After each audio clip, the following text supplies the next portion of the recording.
নবী কথা দিলাম রে, আমি নবী হাসরের ময়দানে থাকতে আমার একটা উম্মত জাহান্নামে নিতে দিব না।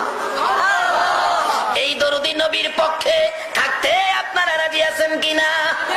আমার আল্লাহ বন্ধুর ব্যথা দেখে বারবার আমার আল্লাহ বলতেন, বন্ধু গো এত ব্যথাই তুমি ব্যতীত কেন? আমি আল্লাহ কথা দিলাম হাসরের ময়দানে তোমার একটা উম্মত জাহান্নামে নিতে দেব না। যতক্ষণ পর্যন্ত তুমি নবী খুশি না হইবা ততক্ষণ পর্যন্ত আমি আল্লাহ জান্নাতের দরজা বন্ধ করব না। আমার নবী তখন চোখের পানিগুলো জর্জর করে ছেড়ে দিলেন, প্রভু গো আমাকে খুশি করার জন্য জান্নাতের দরজা খুলে রাখবেন। হ্যাঁ বন্ধু কথা দিলাম, আমাকে যদি খুশি করার জন্য এত কিছু করতে পারেন, আমি একটা দাবি করি, এই দাবিটা আপনি পুরা করেন। কি দাবি বন্ধু?